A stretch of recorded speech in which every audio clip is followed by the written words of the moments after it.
Several questions. You both are experts. I want to make the questions general, and so you both can weigh in on them. Tell me a little more in detail about al-Qaeda. How many of them are there? Senator, can you tell us? Yeah. Of course, when I was a senator, I could say I'd like to tell you, but I can't. It's classified. But the truth is, at this moment, I don't know the exact answer. I am struck by the number, which has gained some currency, that there are, if not al-Qaeda, there are 10,000 foreign fighters in Syria now. So they're members of al-Qaeda or associated groups, are groups that could fit the general description of violent Islamist extremists. I mean, the truth is, in some of the countries we worry about, the numbers of al-Qaeda or associates are probably in the hundreds, and yet if you're prepared to blow yourself up to kill people, you can still have a terribly painful effect on a society. If you talk about the 10,000 foreign fighters in Syria, yeah. Are you just talking about those that are fighting against the government, or are you including Hezbollah on the side of the government? No, I'm not including Hezbollah. These are primarily, Sunni, and of course I'm not including the Free Syrian Army or the other opposition groups to Assad that started this with a peaceful protest. These are violent Islamist extremists who have come in from around the world, not just the region. That's a big number. And that's why I said in my testimony that I think that Syria today is rapidly becoming the most threatening terrorist sanctuary in the world. Representative Harman? Well, I said in my testimony that some are predicting now that the way we will finally intervene adequately in Syria is when there is, unfortunately, a terrorist attack against us or our interests by those there. That I agree with Senator Lieberman that Syria could easily become the sequel to Afghanistan in training large numbers of terrorists. But on your question of how many in al-Qaeda, I think there is no answer to that question. I mean, think amoebas. I mean, there's a loose affiliation of terror groups that form and reform around projects. Some of them are al-Qaeda, some of them are not. Al-Qaeda is now fighting with groups like ISIS, which it considers too radical. I find that quite amazing to get your head around.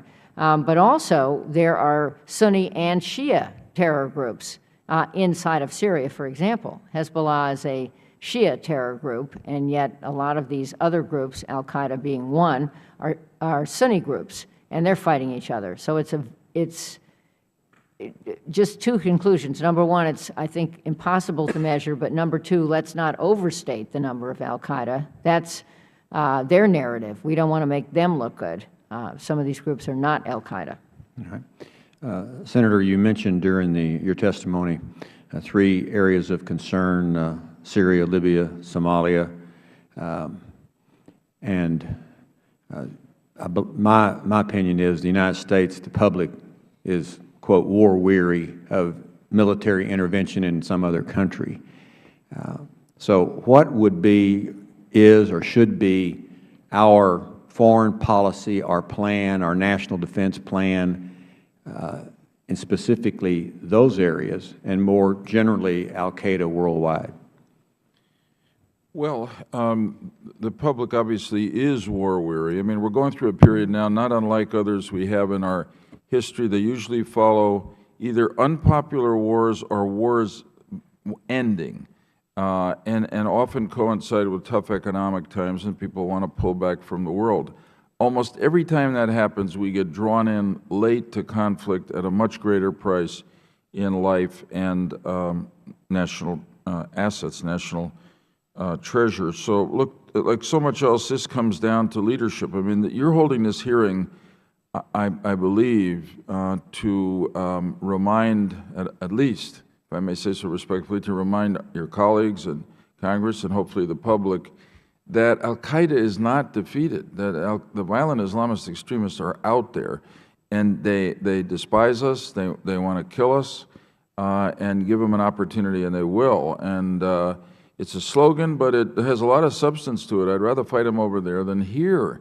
And we see now the evidence of them massing in these places we've talked about, Syria, Libya, increasingly Iraq, and Afghanistan if we totally pull out. And so I think it requires leadership that has the fortitude to stand up and say, if we, I'm not talking about a big ground war anywhere in the world, but if we stay involved, sometimes economically, as in Libya assisting the development of their army, sometimes being willing to assist with the limited use of our air power, we're going to save ourselves a lot of lives and a lot of trouble later on.